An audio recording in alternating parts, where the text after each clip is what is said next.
Hace mucho tiempo, Dios habló muchas veces y de diversas maneras a nuestros antepasados por medio de los profetas.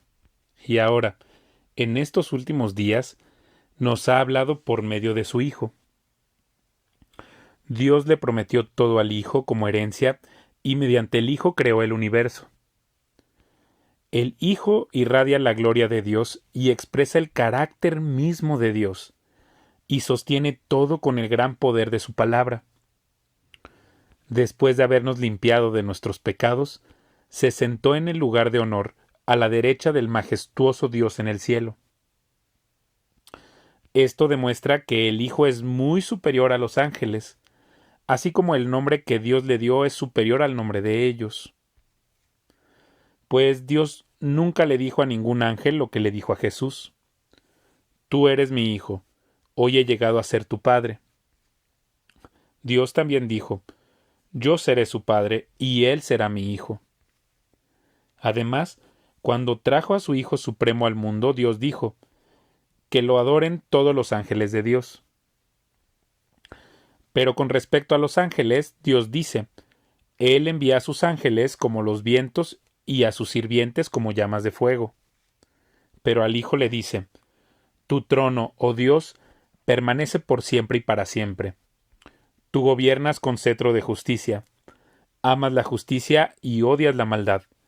Por eso, oh Dios, tu Dios, te ha ungido derramando el aceite de alegría sobre ti más que sobre cualquier otro.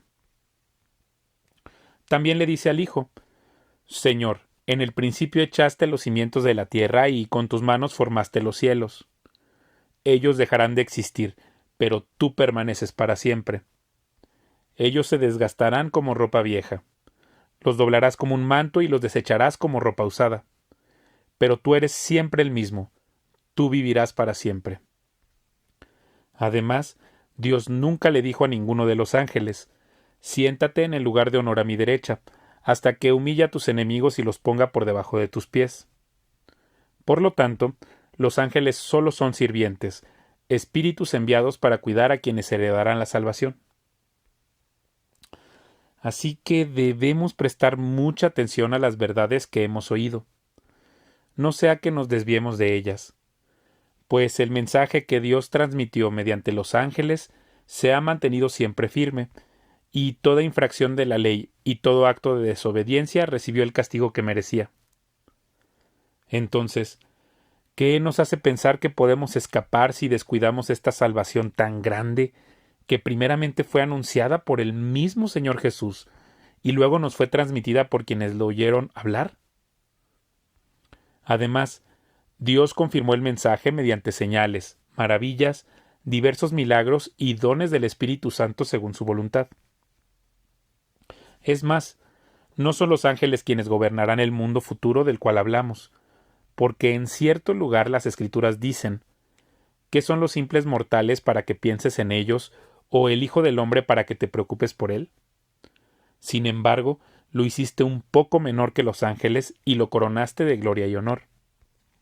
Le diste autoridad sobre todas las cosas. Ahora bien, cuando dice todas las cosas, significa que nada queda afuera. Pero todavía no vemos que todas las cosas sean puestas bajo su autoridad. No obstante, lo que sí vemos es a Jesús, a quien se le dio una posición un poco menor que los ángeles, y debido a que sufrió la muerte por nosotros, ahora está coronado de gloria y honor. Efectivamente, por la gracia de Dios, Jesús conoció la muerte por todos. Dios, para quien y por medio de quien todo fue hecho, eligió llevar a muchos hijos a la gloria. Convenía a Dios que, mediante el sufrimiento, hiciera a Jesús un líder perfecto, apto para llevarlos a la salvación. Por lo tanto, Jesús y los que Él hace santos tienen el mismo Padre. Por esa razón, Jesús no se avergüenza de llamarlos sus hermanos, pues le dijo a Dios: Anunciaré tu nombre a mis hermanos, entre tu pueblo reunido te alabaré. También dijo: Pondré mi confianza en Él, es decir, yo y los hijos de Dios que Dios me dio. Debido a que los hijos de Dios son seres humanos, hechos de carne y sangre, el Hijo también se hizo de carne y sangre, pues sólo como ser humano podía morir, y sólo mediante la muerte podía quebrantar el poder del diablo, quien tenía el poder sobre la muerte. Únicamente de esa manera el Hijo podía libertar a todos los que vivían esclavizados por temor a la muerte. También sabemos que el Hijo no vino para ayudar a los ángeles, sino que vino para ayudar a los descendientes de Abraham. Por lo tanto, era necesario que en todo sentido Él se hiciera semejante a nosotros, sus hermanos, para que fuera nuestro sumo sacerdote, fiel y misericordioso delante de Dios. Entonces podría ofrecer un sacrificio que quitaría los pecados del pueblo. Debido a que Él mismo ha pasado por sufrimientos y pruebas, puede ayudarnos cuando pasamos por pruebas. Así que, amados hermanos, ustedes que pertenecen a Dios y tienen parte con los que han sido llamados al cielo, consideren detenidamente a este Jesús a quien declaramos mensajero de Dios y sumo sacerdote. Pues Él fue fiel a Dios, quien lo nombró, así como Moisés fue fiel cuando se le encomendó toda la casa de Dios. Pero Jesús merece mucha más gloria que Moisés, así como el que construye una casa merece más elogio que la casa misma. Pues cada casa tiene un constructor, pero el que construyó todo es Dios. En verdad Moisés fue fiel como siervo en la casa de Dios. Su trabajo fue una ilustración de las verdades que Dios daría a conocer tiempo después. Pero Cristo, como Hijo, está a cargo de toda la casa de Dios. Y nosotros somos la casa de Dios si nos armamos de valor y permanecemos confiados en nuestra esperanza en Cristo. Por eso el Espíritu Santo dice: cuando oigan hoy su voz, no endurezcan el corazón como lo hicieron los israelitas cuando se rebelaron, aquel día que me pusieron a prueba en el desierto. Ahí sus antepasados me tentaron y pusieron a prueba mi paciencia a pesar de haber visto mis milagros durante 40 años. Por eso me enojé con ellos y dije: su corazón siempre se aleja de mí, rehúsan hacer lo que les digo. Así que en mi enojo juré: ellos nunca entrarán en mi lugar de descanso. Por lo tanto, amados hermanos, cuidado. Asegúrense de que ninguno de ustedes tenga un corazón maligno e incrédulo que los aleje del Dios vivo. Adviértanse unos a otros todos los días mientras dure ese hoy, para que ninguno sea engañado por el pecado y se endurezca contra Dios. Pues si somos fieles hasta el fin, confiando en Dios con la misma firmeza que teníamos al principio, cuando creímos en Él, entonces tendremos parte en todo lo que le pertenece a Cristo. Recuerden lo que dice: cuando oigan hoy su voz, no endurezcan el corazón como hicieron los israelitas cuando se rebelaron. ¿Y quiénes fueron los que se rebelaron contra Dios a pesar de haber oído su voz? ¿No fue acaso el pueblo que salió de Egipto guiado por Moisés? ¿Y quiénes hicieron enojar a Dios durante 40 años? ¿Acaso no fueron los que pecaron, cuyos cadáveres quedaron tirados en el desierto? ¿Y a quiénes hablaba Dios cuando juró que jamás entrarían en su descanso? ¿Acaso no fue a los que lo desobedecieron? Como vemos, ellos no pudieron entrar en el descanso de Dios a causa de su incredulidad. Todavía sigue vigente la promesa que hizo Dios de entrar en su descanso. Por lo tanto, debemos temblar de miedo ante la idea de que alguno de ustedes no llegue a alcanzarlo.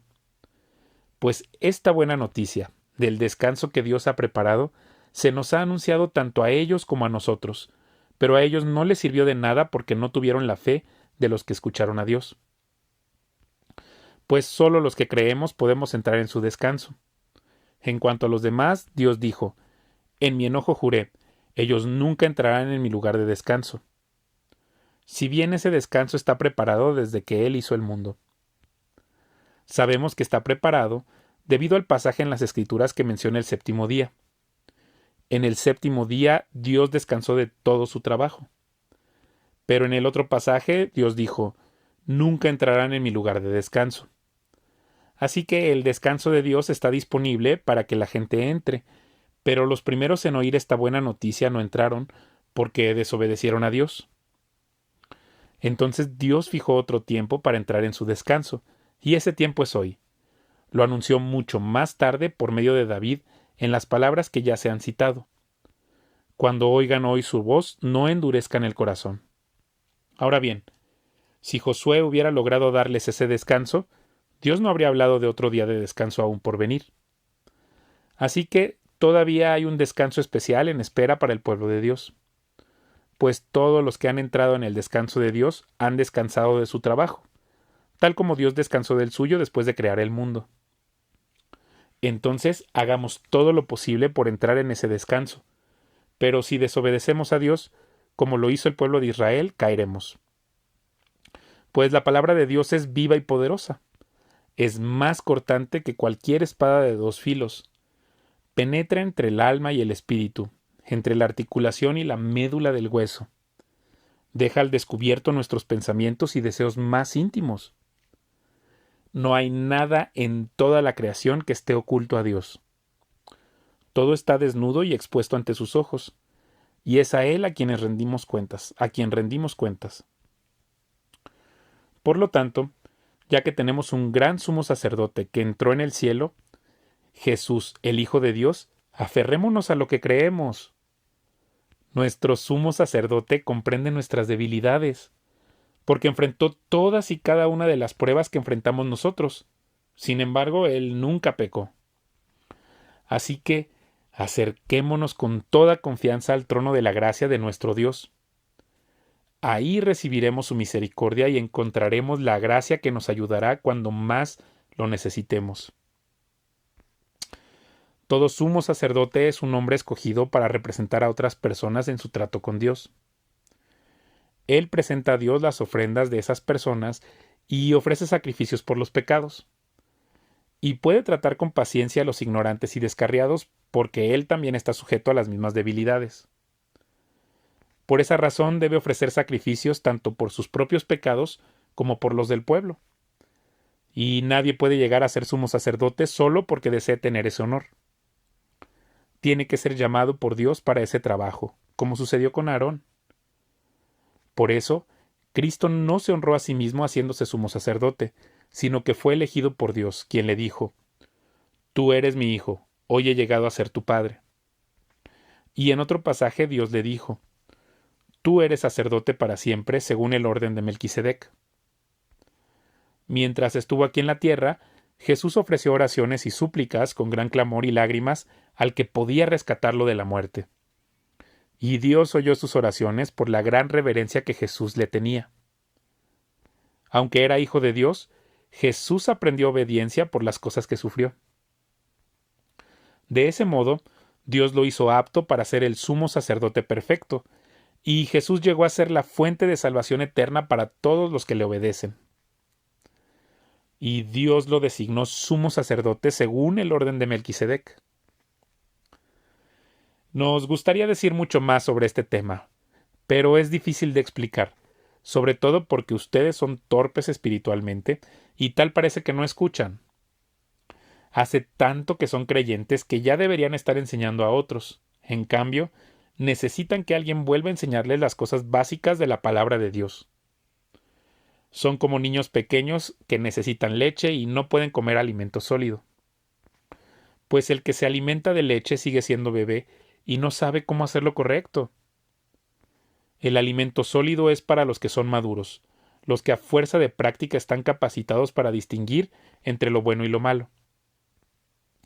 Así que dejemos de repasar una y otra vez las enseñanzas elementales acerca de Cristo. Por el contrario, sigamos adelante hasta llegar a ser maduros en nuestro entendimiento. No puede ser que tengamos que comenzar de nuevo con los importantes cimientos acerca del arrepentimiento de las malas acciones y de tener fe en Dios. Ustedes tampoco necesitan más enseñanza acerca de los bautismos, la imposición de manos, la resurrección de los muertos y el juicio eterno. Así que, si Dios quiere, avanzaremos hacia un mayor entendimiento. Pues es imposible lograr que vuelvan a arrepentirse los que una vez fueron iluminados. Aquellos que experimentaron las cosas buenas del cielo y fueron partícipes del Espíritu Santo, que saborearon la bondad de la palabra de Dios y el poder del mundo venidero, y que luego se alejan de Dios. es imposible lograr que esas personas vuelvan a arrepentirse. Al rechazar al Hijo de Dios, ellos mismos lo clavan otra vez en la cruz y lo exponen a la vergüenza pública. Cuando la tierra se empapa de la lluvia que cae y produce una buena cosecha para el agricultor, recibe la bendición de Dios.